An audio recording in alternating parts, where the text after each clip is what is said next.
Many years ago, I worked with someone. Let's call him John. John was ordinary in every respect, a little overweight, slightly dishevelled in that way that single men often are, average height, average looks, average everything. A fly under the radar, don't rock the boat kind of guy. I liked John, and his predicament became an object of fascination to me. Like me, he held a middle management position at the company where we both worked in London. I was doing a lot of running at that time, including a few marathons at weekends, and because John wanted to shift some of his excess weight, he asked my advice about getting into running. We discussed his circumstances and what opportunities there might be to integrate a running habit into his lifestyle. His daily routine was to take the bus to the office each morning. Now, despite the distance from home to work being just a couple of miles, the ride took about 30 minutes because the bus was travelling at rush hour when the roads into the city were heavily congested. This tedious daily journey to work seemed to be a neat opportunity. If, instead of taking the bus, he ran those couple of miles, he would get the exercise he was looking for, plus it would incur a zero time cost, because he would just be sitting on a dawdling bus if he wasn't running. As an added benefit, he would save some money on the bus fares too. It was a watertight business case. We even had shower facilities at the office so he could bring a change of clothes in a day pack, freshen up after his exercise, and be at his desk spruced and feeling good about himself at 9 a.m. In high spirits, he declared he would start running to work the following Monday. Monday morning came. I was expecting to see John arrive at the office in his shorts, breathless, sweating, pleased with himself. Instead, he shuffled in, as usual, wearing his creased shirt and tie.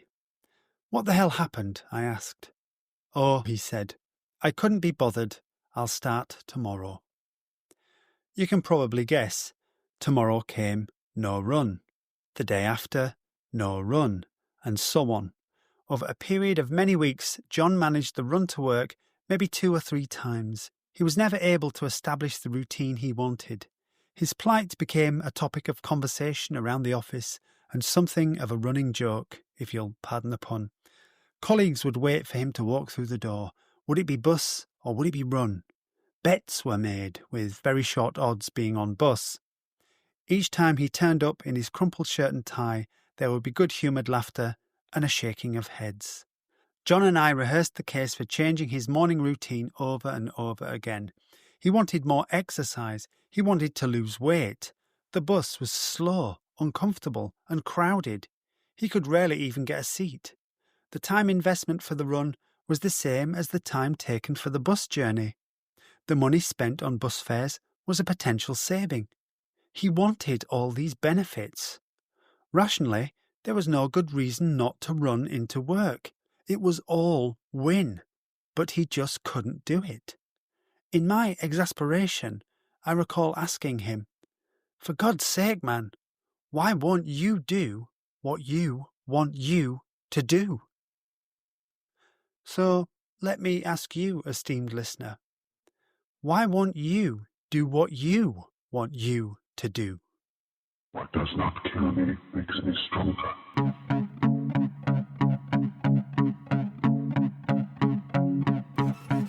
This is the Will to Joy podcast.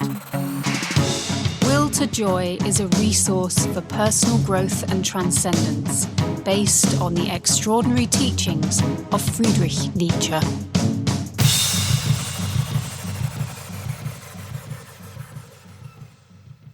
Poor John, huh?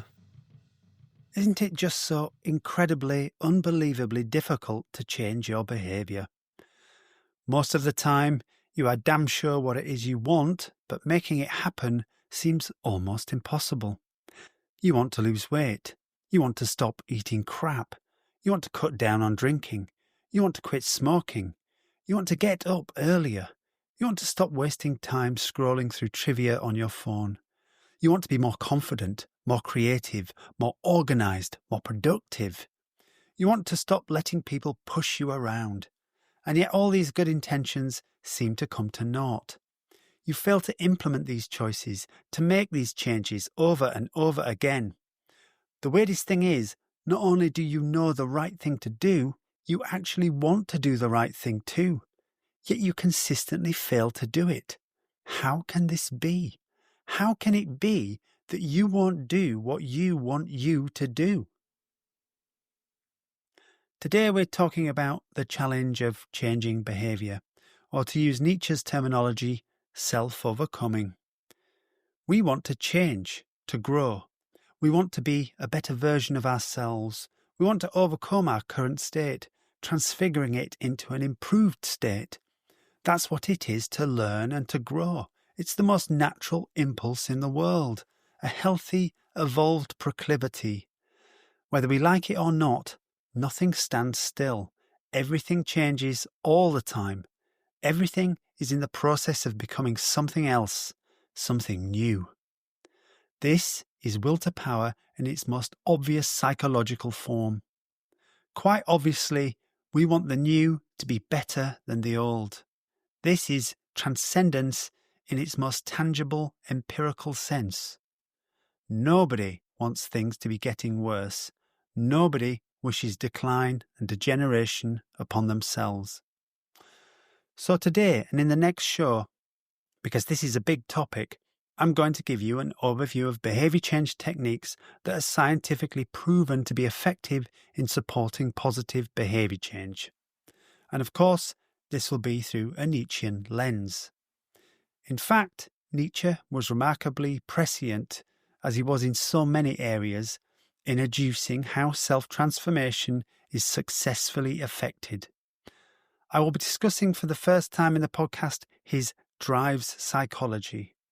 And what is astounding is that modern evidence-based behaviour change aligns with this drive psychology incredibly well, even though it doesn't propound the same psychological model.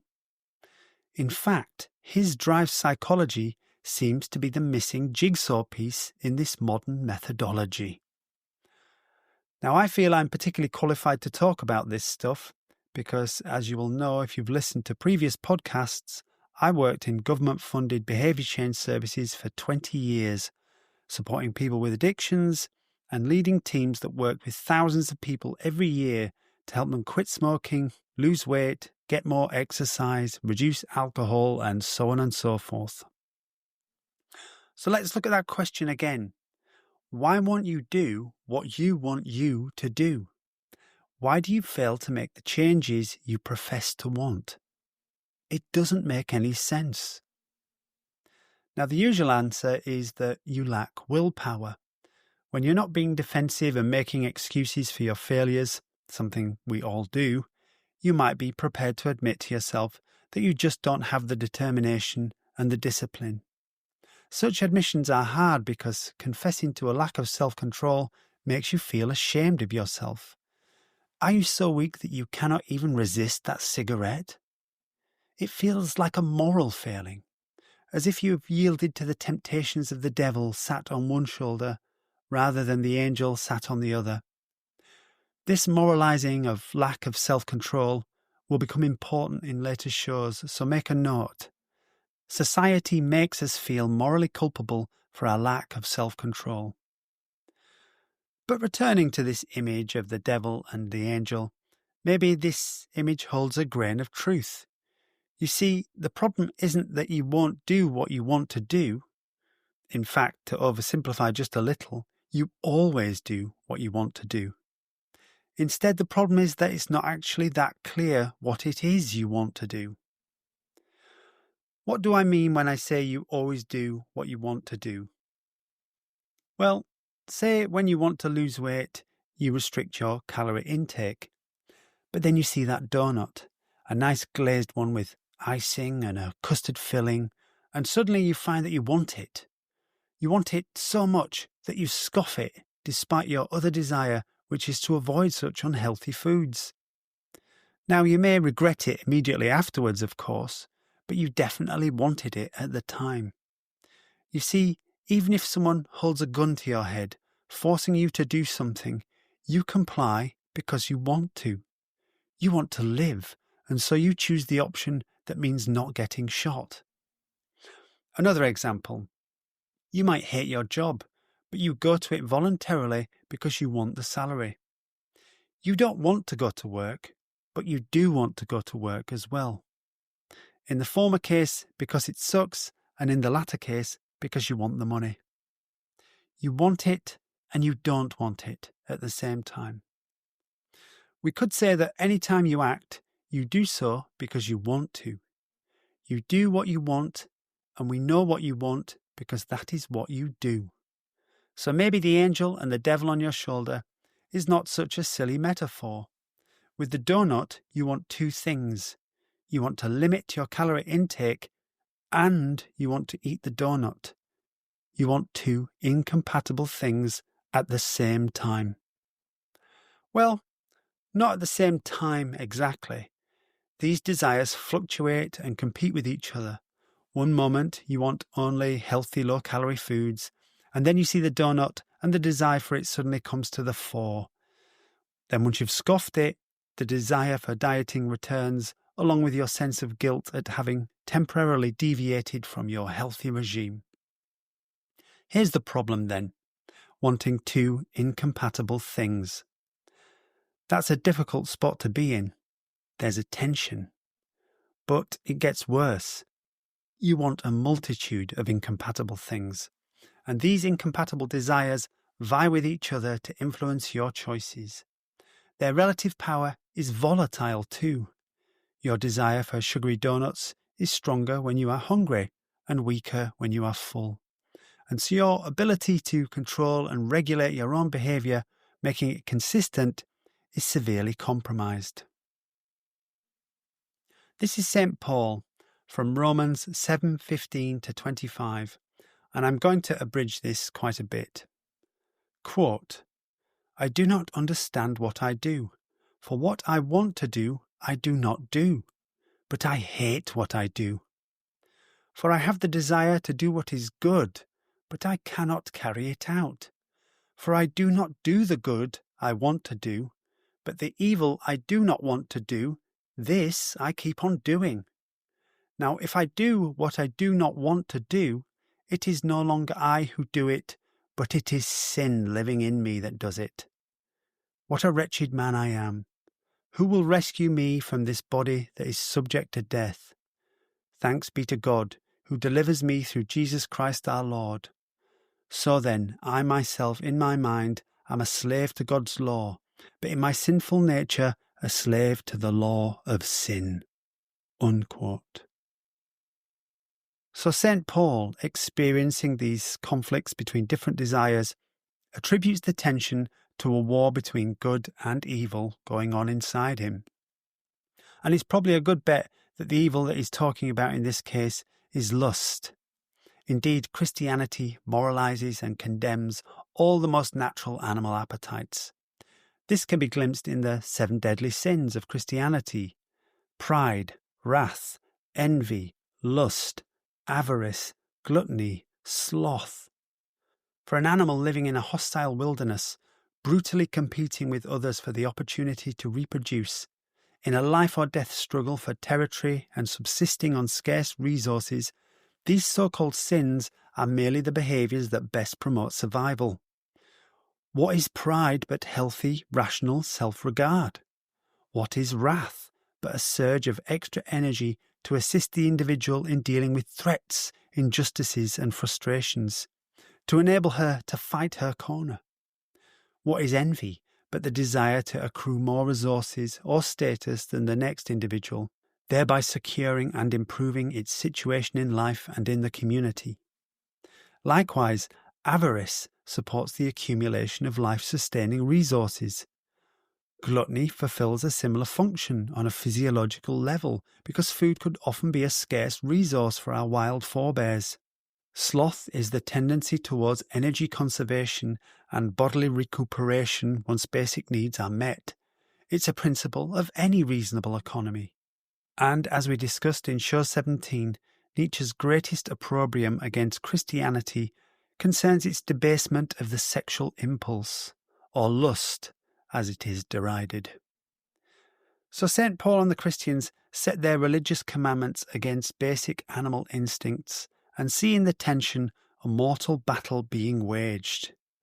And they are right, a battle is being waged.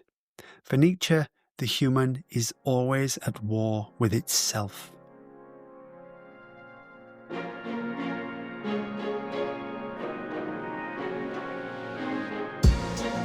Will to joy is a new and tender green shoot striving towards the light. If it's going to thrive, it needs the sunshine and gentle rain of your support. If you find value here, support Will to Joy by doing a few simple things. Hit follow so you don't miss the next episode. Follow us on all the major social media platforms. Drop us a review. We'd love to hear your feedback. If you know people who get something from this podcast, please do share it with them. And if you can support us for a few dollars a month, please do so. Link in the show's description. And if you feel ready for it, you can now also become a De Profundis member on Patreon with exclusive episodes that delve deeper into Nietzsche's philosophy for life. Link also in the show's description. Your support really does make a difference, and it will help ensure that Will to Joy can keep supporting you in your own flourishing.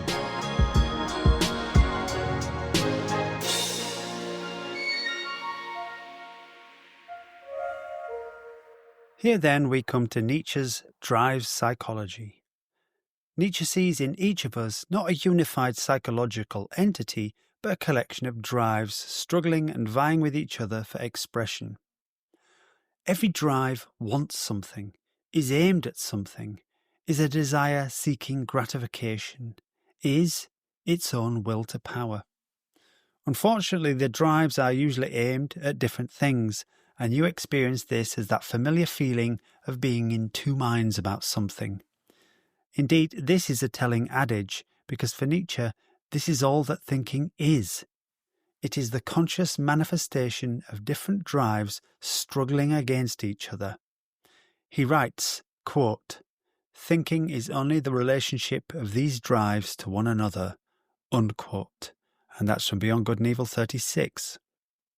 Should I do this or should I do that? When one finds it difficult to come to a decision, you can bet this is because the drives are fairly equally matched, and so there is no clear winner. The one will always prevail in the end, of course. Similarly, when one finds it easy to make up one's mind, that is because there exists a drive, a desire for something, that is so strong that its activity is irresistible to other weaker drives that might desire a contrary course of action. So with my friend John, there were conflicting drives stopping him implementing his running habit. Let's speculate as to what was going on with him. Sure, he wanted to lose weight, get healthy, to run to work, but he demonstrably wanted something else too. He wanted to avoid physical exertion. This is not something to sniff about. We all share this drive. It can be considered the natural desire to conserve energy. Actually, a very sensible and efficient drive, and an ancient one. Remember, sloth is one of those 7 deadly sins, right? In addition, there may have been any number of other drives that dissuaded John from taking up his running habit. Perhaps he'd had negative experiences of exercise in the past, and of course those learning experiences can constitute drives too. That's what learning is. So here's Nietzsche's take on behaviour change from Daybreak 109. And it's a long passage, but I'm going to read it in full. Quote, "Self-control and moderation and their final motive. I find not more than 6 essentially different methods for combating the vehemence of an impulse. First of all, we may avoid the occasion for satisfying the impulse, weakening and mortifying it by refraining from satisfying it for long and ever-lengthening periods. Secondly, we may impose a severe and regular order upon ourselves in regard to the satisfying of our appetites. By thus regulating the impulse and limiting its ebb and flow to fixed periods, we may obtain intervals in which it ceases to disturb us. And by beginning in this way, we may perhaps be able to pass on to the first method. In the third place, we may deliberately give ourselves over to an unrestrained and unbounded gratification of the impulse in order that we may become disgusted with it, and to obtain by means of this very disgust a command over the impulse, provided, of course, that we do not imitate the rider who rides his horse to death and breaks his own neck in doing so. For this, unhappily, is generally the outcome of the application of this third method. In the fourth place, there is an intellectual trick which consists in associating the idea of the gratification so firmly with some painful thought that after a little practice the thought of gratification is itself immediately felt as a very painful one. For example, when the Christian accustoms himself to think of the presence and scorn of the devil in the course of sensual enjoyment, or everlasting punishment in hell for revenge by murder, or even merely of the contempt which he will meet from those of his fellow men whom he most respects, if he steals a sum of money. Or if a man has often checked an intense desire for suicide by thinking of the grief and self-reproaches of his relations and friends, and has thus succeeded in balancing himself upon the edge of life. For, after some practice, these ideas follow one another in his mind like cause and effect. Among instances of this kind may be mentioned the cases of Lord Byron and Napoleon, in whom the pride of man revolted and took offence at the preponderance of one particular passion over the collective attitude and order of reason. From this arises the habit and joy of tyrannizing over the craving and making it, as it were, gnash its teeth. "I will not be a slave of any appetite," wrote Byron in his diary. In the fifth place, we may bring about a dislocation of our powers by imposing upon ourselves particularly difficult and fatiguing tasks, or by deliberately submitting to some new charm and pleasure in order thus to turn our thoughts and physical powers into other channels. It comes to the same thing if we temporarily favour another impulse by affording it numerous opportunities for gratification, and thus rendering it the squanderer of the power which would otherwise be commandeered, so to speak, by the tyrannical impulse. A few, perhaps, will be able to restrain this particular passion which aspires to domination by granting their own other known passions a temporary encouragement and license, in order that they may devour the food which the tyrant wishes for himself alone. In the sixth and last place, the man who can stand it and thinks it reasonable to weaken and subdue his entire physical and psychical organization likewise, of course, attains the goal of weakening a single violent instinct, as, for example, those who starve their sensuality and at the same time their vigour, and often destroy their reason into the bargain, such as the ascetics. Hence, shunning the opportunities, regulating the impulse, bringing about satiety and disgust in the impulse, associating a painful idea, such as that of discredit, disgust, or offended pride, then the dislocation of one's forces and final general debility and exhaustion. These are the 6 methods. Unquote. So quite a long passage there, and quite dense. So in a nutshell, Nietzsche believes we can overcome deleterious habits by 1. Avoiding them, 2. Rationing them, 3. Overindulging until we overcome with disgust with them, 4. Negative association, 5. Diversion, and 6. Exhaustion. So for a bad habit like problem drinking, we might apply these methods in the following ways. 1. Avoidance. Basically, don't hang out with the people you normally drink with if you are trying to be teetotal, and don't go into bars, obviously. 2. Rationing. Only allow yourself drinks on Fridays. 3. Overindulgence. Get so drunk that the self-disgust motivates change. This is the idea of hitting rock bottom, where you lose your home, your job, and your relationships before having enough impetus to turn things around. 4. Negative association. Before drinking, bring to mind all the embarrassing things you've done while drunk. Maybe keep a record that you can refer to when you're tempted. 5. Diversion. Take up gym instead, for example, and focus all your energy on that. Those times when you would normally drink, go and lift weights instead. I've seen this happen with many people. They replace one obsession with another less damaging one. 6. Exhaustion. Here I think Nietzsche is focused very much on lust with this one, and the lengths that religious ascetics have gone to overcome this most fundamental of instincts. Indeed, we talked about some of them in episode 17. Probably not the most appropriate method for someone who is trying to control their drinking, I would suggest. But Nietzsche continues, quote, "But the will to combat the violence of a craving is beyond our power, equally with the method we adopt and the success we may have in applying it. In all this process, our intellect is rather merely the blind instrument of another rival craving, whether it be the impulse to repose, or the fear of disgrace, or other evil consequences or love.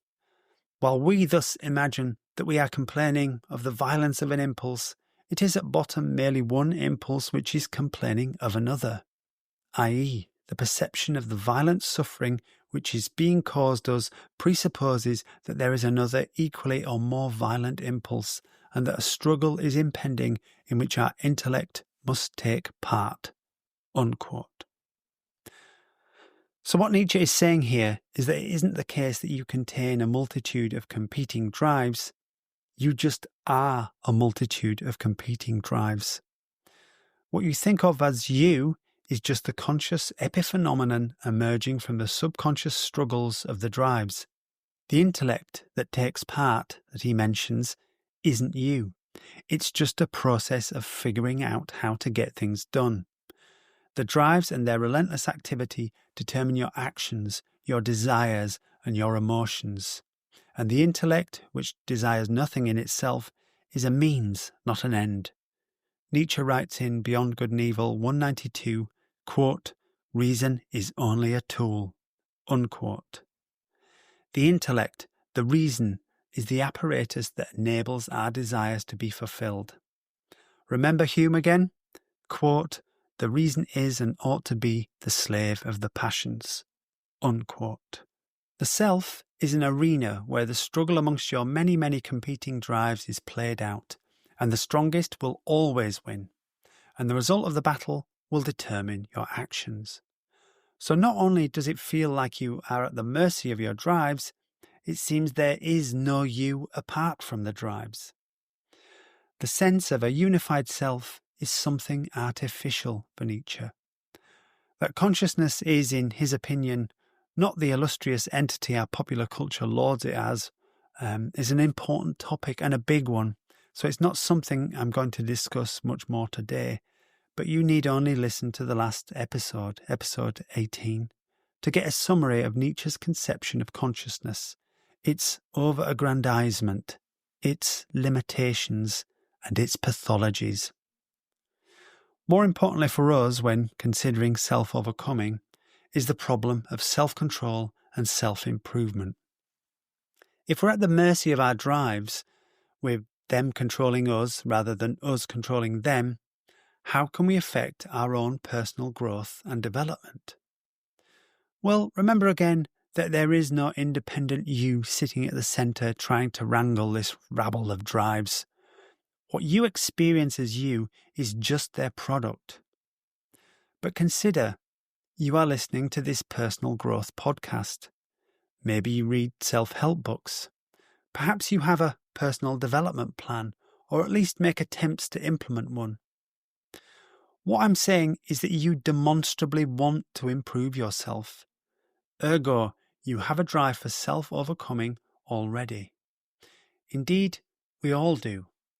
Remember earlier when I said we are all becoming and we want to become something better? A desire that is a natural, healthy, evolved proclivity? The problem isn't that you have no drive to improve.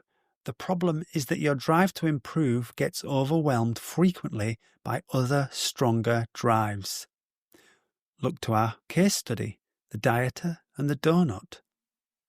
So just how do we control strong drives and stop them defeating our best intentions and undermining our positive behaviour change goals, making us feel out of control, making us feel like failures? Well, firstly, it's important to understand that none of your drives are bad, or evil, as St. Paul might say. Every one of them has your best interests at heart. Actually, your drives are blind for the most part. So, though they will, in the broad sense, they do not think in the ordinary sense of the word, and they do not envision goals. They do not have conscious purposes, and instead they strive only to express themselves. This is one reason why their activity can be counterproductive to our interests. These drives exist because at some point in your life or in the evolution of the human species, they were useful, and so they became part of your physiopsychology. Let's look at a few examples.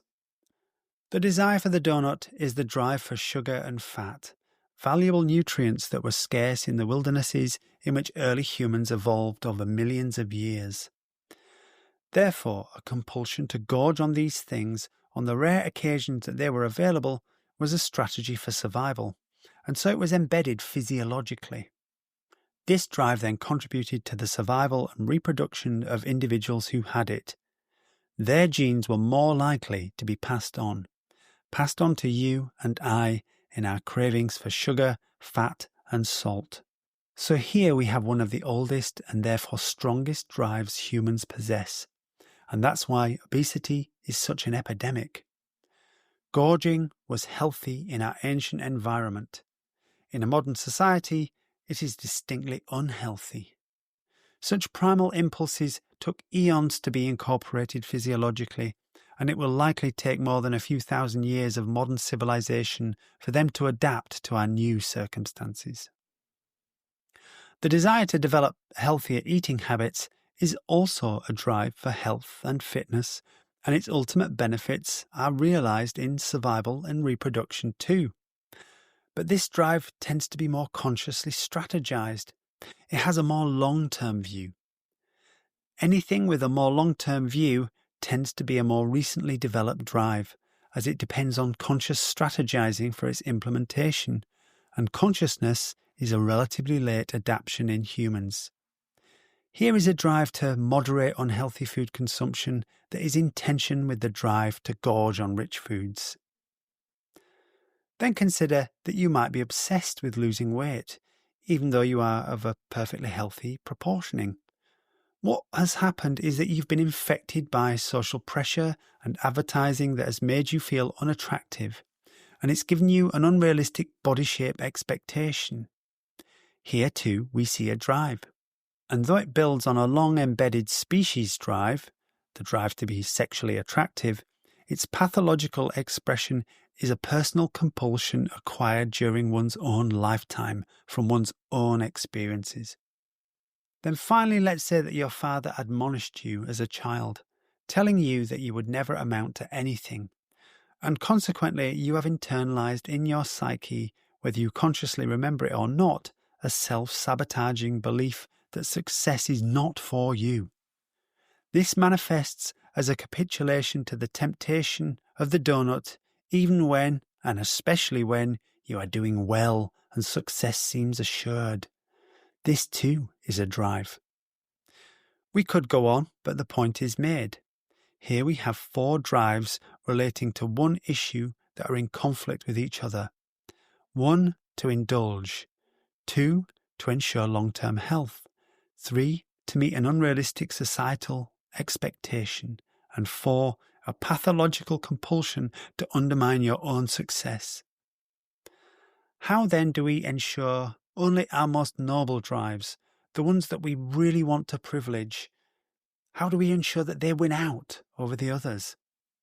The answer is we create the conditions for the success of our more noble drives. I went through an example in detail back in episode 13, so do check that out. In essence, forget willpower. Instead, you must make it as easy as possible for you to do the right things and as difficult as possible to do the wrong things. This is about planning ahead of time and creating the choice architecture that will most likely produce the results you want. It's about designing your environment.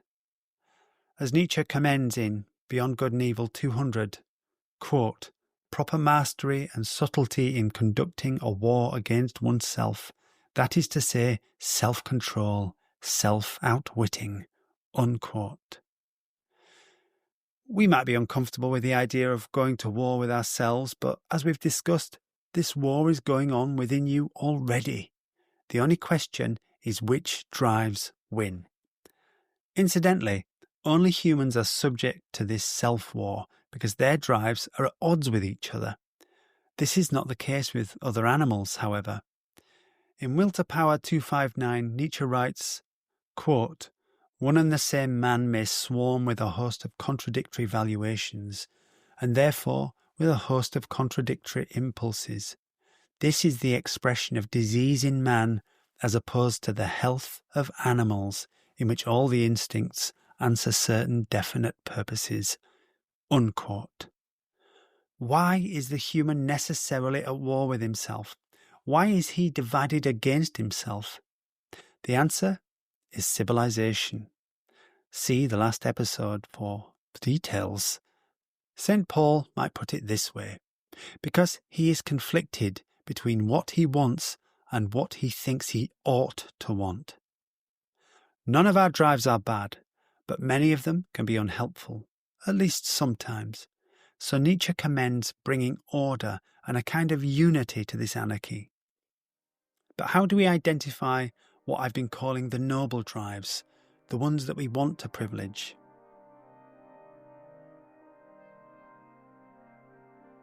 But first, music. As you well know by now, Nietzsche is the philosopher of music, the philosopher of feeling. And so, being that I can't play you any music, I recommend some to you in every show. And the recommendation in this week's show is Rockets Fall on Rocket Falls by Godspeed You Black Emperor. This is a slow, desolate procession through a collapsing civilization. There's static and distortion and a sense of ruin. It's tragic, but not in the classical sense. There's a grinding logic of entropy and an unrelenting beat. But something endures in there. There's a tension, a pulse that's not heroic, but stubborn in some sense. And it just won't stop. So check it out, see what you think, let me know your thoughts, and happy listening.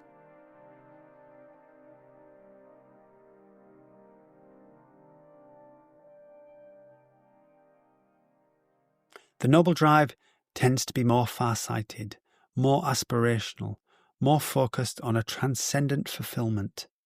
Noble drives often also involve bearing a degree of suffering, an investment of suffering.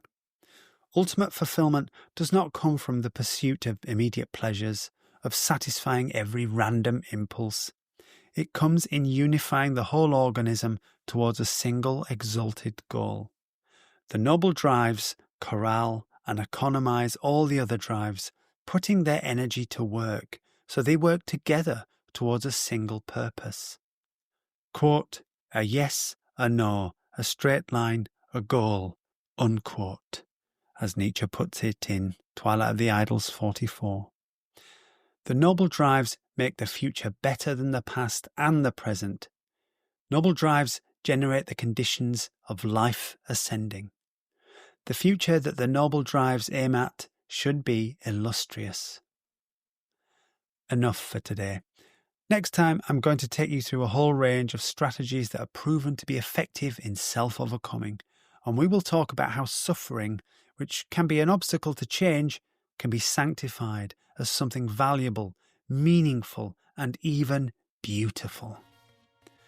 Join me next time for On Self-Overcoming Part 2. And in the meantime, like the man said, live dangerously.